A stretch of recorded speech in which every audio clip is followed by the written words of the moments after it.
Alma from Sleazenation, and I'm here with Whiplasher from the Deathstars. How are you? I'm great because I've been having a good day here in Bristol, just walking around and enjoying the city. Awesome. It's very, very nice here. So it was some kind of car race in the city today with old cars. So I was standing watching that, and then also, I went to this St. Nicholas market. Okay, yeah. Did you try any of the food there? No, it was just closing down, but it looked very nice. No, I was watching some football and then just, Awesome. How does it feel to be back in the UK? Great. I mean, for me, I've been living in London for a while, and then it was like 6-7 years ago, so I haven't really been here except from touring, but I really enjoy the UK, and the other guys are always complaining about the venues and stuff because it's always complicated and small. But it's, I really enjoy it. Yeah. Speaking of venues, today's venue is a boat, which should be fun. How do you feel about playing on a boat? We played on a boat like last week in Budapest also. Oh, really? Yeah. I'm trying to copy Bristol. So that was much bigger than this one. But bigger than this one? Okay. Yeah, this is the smallest stage so far. I think this is the smallest stage. So we can't really have our stage props or anything. So that's a pity, so to speak. But it's like a punk rock gig, kind of. Yeah. So it suits well on a boat, I guess. Yeah, nice and intimate. So how many songs from the new album, The Perfect Cult, can we expect to hear today? I'm not sure, maybe 5, 6, 7, 5, 6, something. I'm not sure. Okay, cool. How has the fan response to that album been? It's been really good. I mean, it was 5 years between Night Electric Night and this one, so this album is much more introverted than Night Electric Night. It's more private, kind of. It's slower, darker, more melodic and so on. So it's a bit different, but it's been great response. The tour is going really well, and this is just the start since we're doing a world tour. So how come it was so long in between the two albums?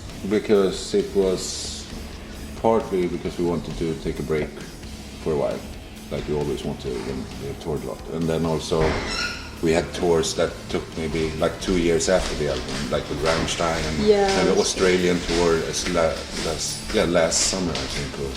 So it's been very not very consequent with the tours. Yeah. Spread out, and also we took our time to just write the album we wanted to do. So we didn't stress it at all. So, but hopefully next time, not 5 years. So you've been in the scene for a while now. How have things changed? It really hasn't changed that much, I guess. I mean, the band is getting more and more known, of course, and then it gets easier in that way. But then, it's the same kind of structure. We haven't really changed anything when it comes to music writing or performance-wise or anything. So it's the same band today. Have you attracted any different sort of fans, or is it always the same sort of people turning up to your shows? No, because we played more extreme metal before. In the more darker Scandinavian kind of underground scene.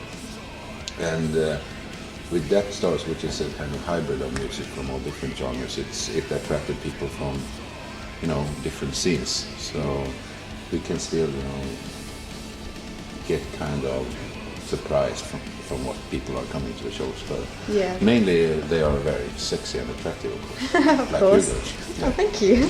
So do you think social media has had an impact? I guess so. I'm not really I don't keep up that much with the computer stuff and internet, and I'm a very analog guy when it comes to that. But it's the other ones in the band that keeps up with the more social media kind of stuff. So, but of course today it's important, I guess. Yeah. Definitely helps. So there has been a bit of a lineup change. What made you decide to part ways with Cat Casino? No, it was actually him who wanted to part way with us, more or less, because he was fed up with touring. He was just tired, and which is ironic because he was the youngest and the prima donna. No, but it's of course a loss for us not having Cat in the band. But it works very well with just being a 4-piece. Okay. So we have never really been thinking about replacing him. So it works out fine. But we're still very good friends with him. So it's no hard feelings. You've recently had an incident with your tour bus. Was everything okay? No, it wasn't. We almost died. So me and Emil and a couple of guys from the support band were up in the downstairs lounge in the morning, and then everyone else was sleeping.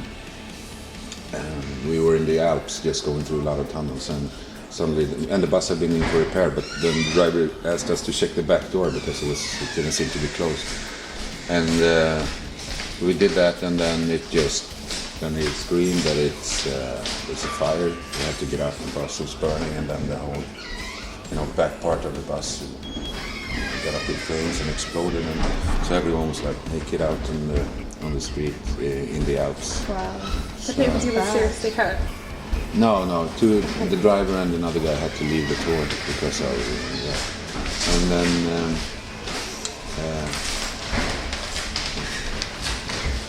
heavy guys. Creaky floors. Yeah, but we're just very fortunate, because if we had been in the tunnel, of course, we probably wouldn't have ended as good as it did, so to speak. So, the fire department, the psychologists, nurses, medical team, police, and so on, took us to this waffle house in the Alps, some kind of like a ski resort where we could stay for the night. And we were just partying with them and hanging out, partying with the police, and having sex with the nurses, and playing with the firemen's fire hoses. How do you cope with stressful events whilst you're touring, and like what are the worst things that can sort of happen to you whilst you're on the road?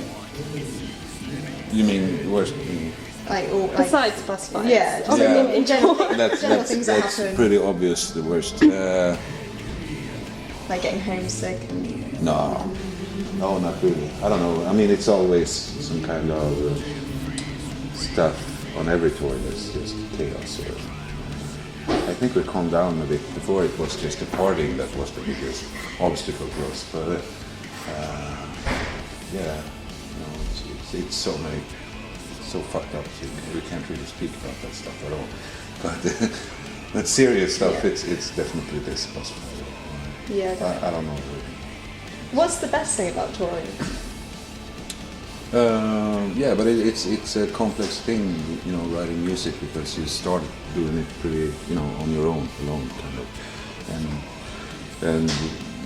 and as a band, and then you take it to the stage, to put it on display and perform it. So that's, everything else is pretty much bullshit, except from just the stage, to perform songs.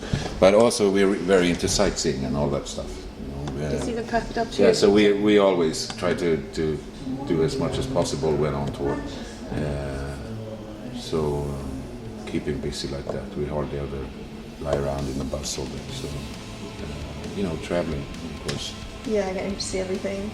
So have you got any like weird fan stories that you can tell us? So, like something that really weird that a fan's done or given you? Also, we have this die-hard, intense following with Deathstars, so people are very passionate, to say the least. But as I say, it's so weird stuff. It's hard to know where to start. But Channel 4 in England actually wanted to do a documentary about us because of the grouping and following. Wow. So that was interesting. That was a few years ago. So it's always been kind of a special crowd following the band. So That's a big cult following. yeah, perfect. Where do you see yourselves in 10 years' time? Do you think the Deathstars will still be going? The thing is, we only think like 1 year ahead, or like 6 months ahead, more or less. So we never had any plan with it coming to career thinking and all that. So I'm not sure. 10 years is long. Yeah, very long time. Very long time. So no. But I think we only plan like until next summer. So that's how we work. Yeah. So it was Halloween a few days ago. How did you spend yours? We played in Paris, and afterwards Skinny was DJing at this enormous Halloween party in some suburb of Paris.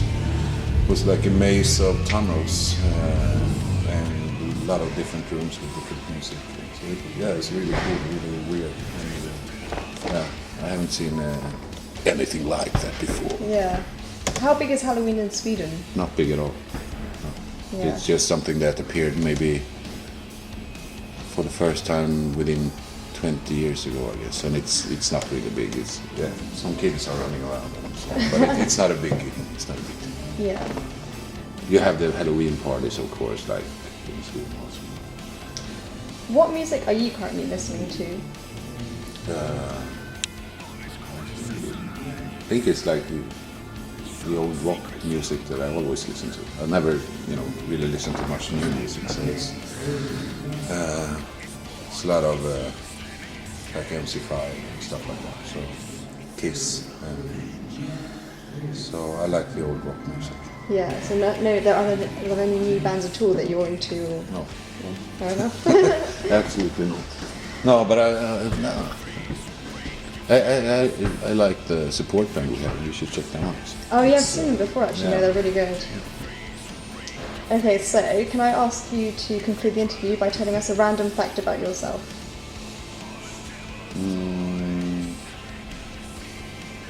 I lost my virginity to an older woman when I was 6 years old.